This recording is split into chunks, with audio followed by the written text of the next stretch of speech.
In this video, we're going to go over the fighters who had the worst year in 2024. And honestly speaking, if they keep putting on these type of performances, they might get cut in 2025. Steve Erceg, man, this guy had a lot of hype in 2024.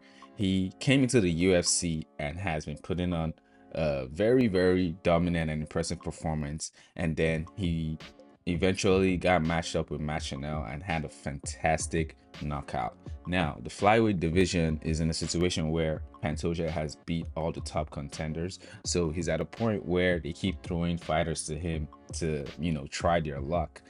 Out of nowhere, Steve Erceg gets matched up with Pantoja for the flyweight title. And that was one of the undeserved titles that, we didn't really have a problem with. At least I didn't, because there was really nobody else, like I said.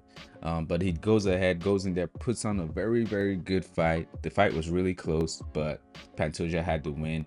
In my opinion, the judges had it right, even though a lot of people felt like Erceg had to win, but Pantoja beat him. Erceg is matched up with Kai Kara France, and he was actually the favorite in that fight, if I remember. A lot of people were picking him to win by knockout, domination, whatever, because they felt like he beat Pantoja and he has high potential. And I do believe he has potential. But then Erceg gets in there and gets knocked out in round 1. I still think Steve Erceg has it though. He can come back, but he's on a 2 losing streak. And for someone who started the year with a lot of hype, putting his name out there, the way it played out, the way 2024 played out for him, not the best at all. Yair Rodríguez. Yair came in 2024. He already lost to Volkanovski in 2023.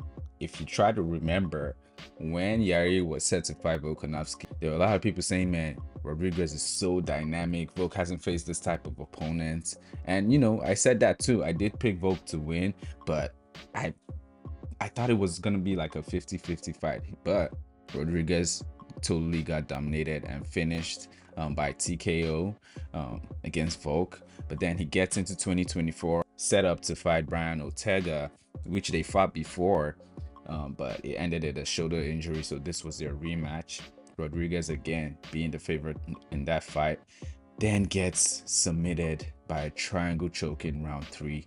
And honestly speaking, that was like kind of an embarrassing submission and an embarrassing finish. It really exposed that Yair had absolutely no ground game for someone who was in the title contention and had that potential to be a champion. It's a terrible year to lose to Brian Ortega. Paulo Costa, very, very terrible year. And this is stemming from 2023 when he had 2 canceled bouts, a fight against Hamza Chimaev and then Ikram Aliskerov. Now getting into 2024, signed up to fight Robert Whittaker. Granted, that was a very, very exciting fight, but Whittaker came back, put on a very, very good striking performance and defeated Costa. Costa was then set up to fight Sean Strickland, and we thought that Costa would bring the excitement that he always brings. Both guys were just playing it safe. Costa is on a 2 losing streak in 1 year. So for someone who's as exciting, kind of a fan favorite in the UFC, he had a pretty terrible, rough year in 2024. And I actually feel so bad for Jared Cannonier. He just kept on being fed to the young, hungry fighters. He actually had a great year from end of 2022 and 2023, beating Sean Strickland, having one of the most dominant, impressive performances against Marvin Vettori, someone who you were talking about, or you'd be like, hey, this guy might be a dark horse in my fight one more time for the belt, but then gets lined up to fight Nassourdine Imavov. That fight was pretty close, a very terrible stoppage, but one could argue that it looks like Nassourdine started getting the better of Jared at the end of that fight before the ref stopped in way too early. Terrible stoppage.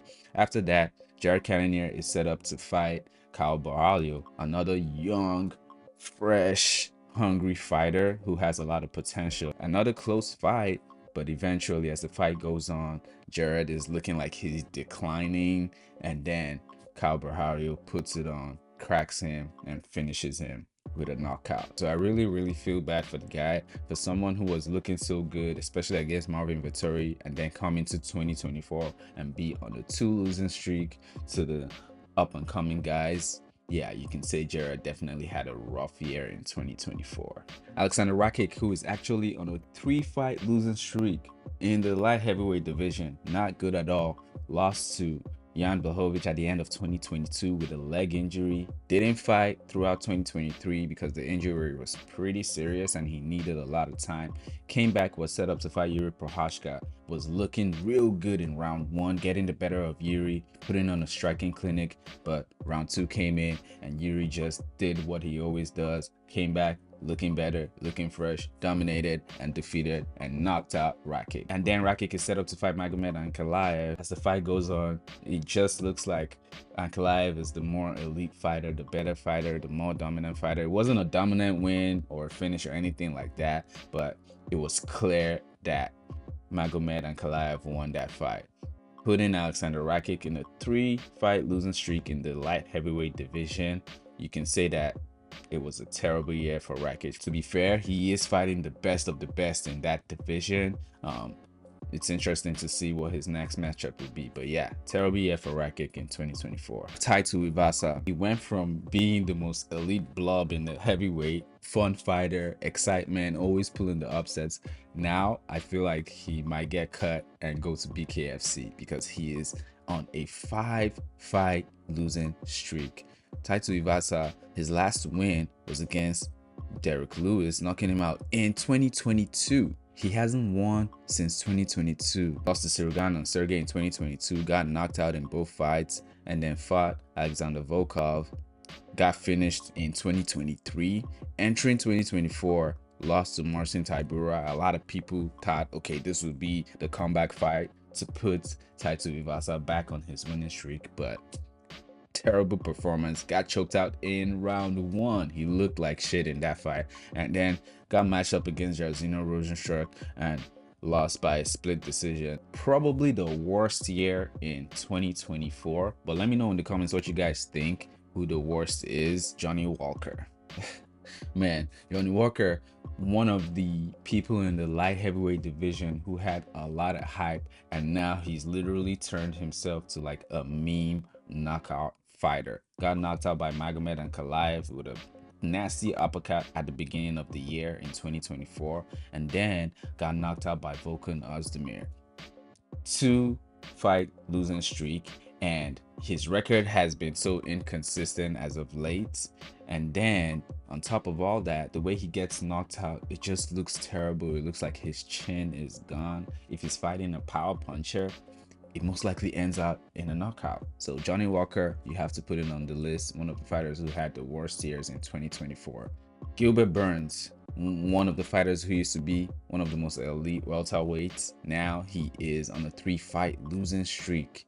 Lost to Jack Della Maddalena and then lost to Sean Brady. And before that, he did lose to Belal Muhammad in 2023. He got injured in that fight, but it was a terrible loss. And then he was actually looking good against Jack Della Maddalena in 2024. But then in round 3, Jack came back, knocked him out. Fought against Sean Brady, and it was an absolute masterclass performance from Sean Brady. He looked so good. Again, Gilbert Burns, it looks like when he fights the upcoming guys, there's really nothing he can give. He's 38 years old, about to be 39 in 2025.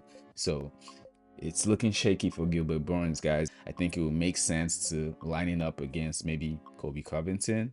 But hey, Gilbert Burns, terrible year in 2024. Speaking of Colby, now this man has turned to a fighter who only fights once a year at the end of the year. His whole career, he has avoided fresh upcoming fighters, even his age mates, except he's fighting for the belt against Leon or Usman.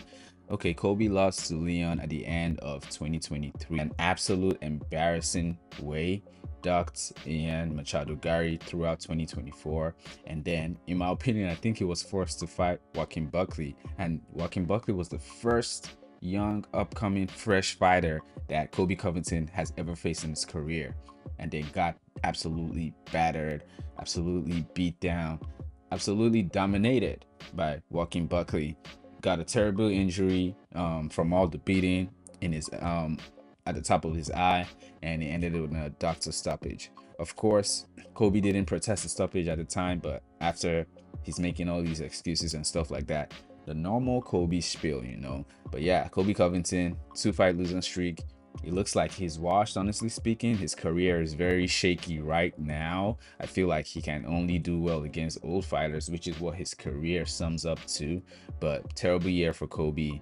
Curious to see where he goes from here. Marlon Vera, man, this is one of the fighters who got an undeserved title opportunity against Sean O'Malley, but then Sean O'Malley put on a striking clinic, absolutely beat the shit out of Marlon Vera, but he was just too tough to go out.